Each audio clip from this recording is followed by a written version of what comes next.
2 tahun sudah pandemi memaksa kita untuk menggunakan masker ini. Ada banyak hal terjadi dan ada banyak hal yang berubah. Apa saja perubahan-perubahan itu sehingga membuat pandemi ini mengubah segalanya. Ikuti ulasannya. Tahun 2020 adalah awal di mana COVID-19 masuk ke Indonesia. Ini merupakan sesuatu yang tidak pernah terprediksi sebelumnya dan dampaknya sangat luar biasa. Mulai dari mempengaruhi ritme kerja, mempengaruhi aktivitas sekolah, mempengaruhi aktivitas manusia yang ada di semua segmen kehidupan, termasuk di lingkungan pemerintahan. Dan ini juga berdampak terhadap kinerja organisasi.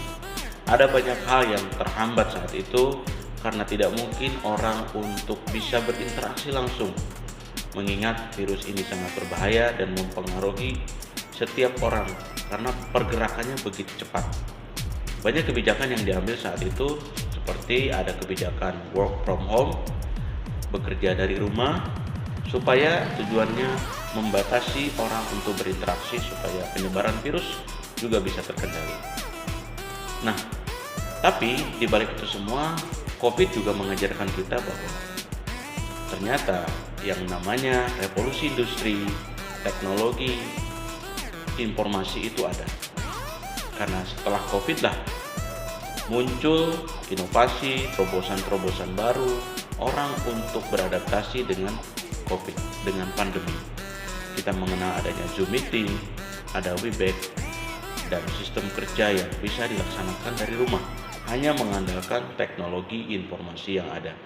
Inilah mungkin dampak yang sangat terasa dari lahirnya COVID. Dampak negatifnya adalah memang pergerakan kita tidak bisa leluasa seperti pada saat normal, tapi positifnya adalah manusia bisa beradaptasi dengan situasi yang sulit.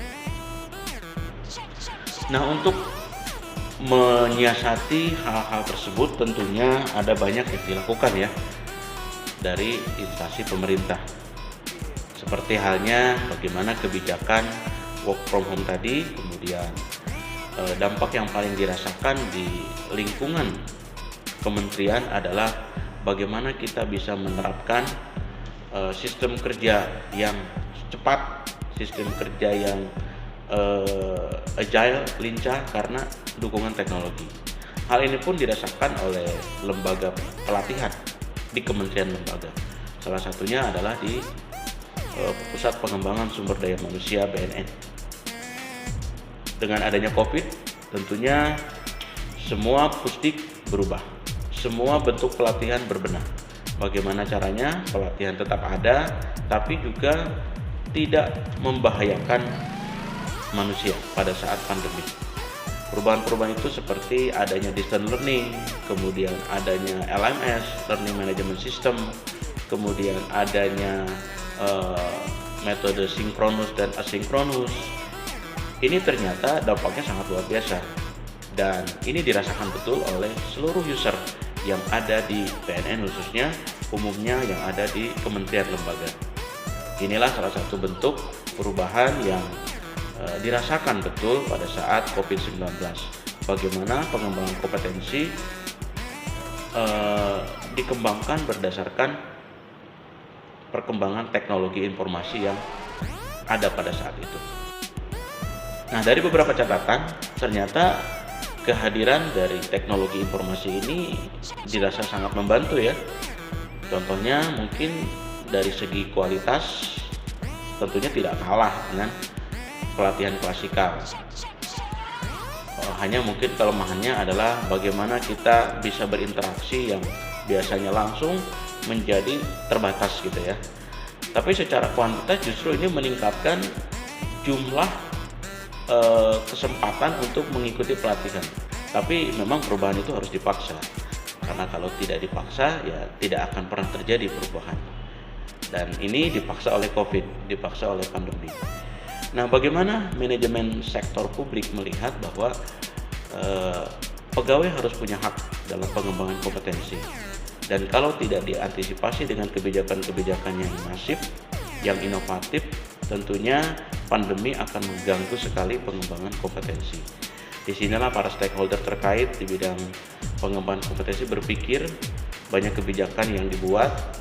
Salah satunya juga kebijakan LASAR menjadi distance learning, kebijakan PKA, PKP distance learning, sampai kepada PKN. Nah, untuk merubah mindset atau mengubah perilaku dari awalnya klasikal menjadi non-klasikal, tentunya memang dibutuhkan visi dan misi seorang pemimpin yang memiliki pandangan transformasional. Karena tidak menutup kemungkinan ketika seorang pemimpin tidak tersadarkan untuk berubah, tidak peka terhadap situasi, tentunya yang namanya pembelajaran berbasis teknologi informasi ini akan susah dijalankan.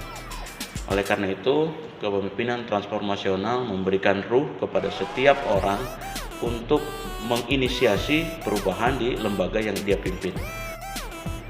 Nah, melihat dari situasi kemarin, tentunya tidak semua orang paham terhadap teknologi. Oleh karena itu, dibutuhkan jejaring kerja, dibutuhkan networking. Ketika sebuah lembaga ingin membangun teknologi informasi untuk pengembangan kompetensi, tentunya dia harus menggandeng lembaga-lembaga lain yang memahami bidang itu untuk bisa membantu mengembangkan teknologi tersebut. Disinilah jejaring kerja berbicara. Disinilah ruang-ruang informasi dibutuhkan. Bagaimana seorang pemimpin bisa membangun relasi, bisa membangun kemitraan dengan lembaga yang mumpuni di bidangnya untuk mengembangkan teknologi. Nah, sebagai hal yang tidak kalah penting juga adalah bagaimana komunikasi bisa dilakukan ketika kita ingin membangun relasi.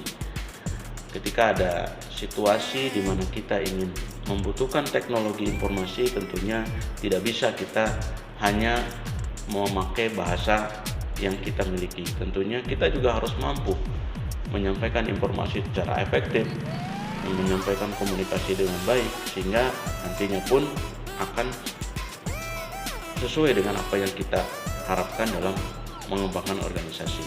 Jadi jangan takut untuk berubah, karena perubahan itu adalah keniscayaan.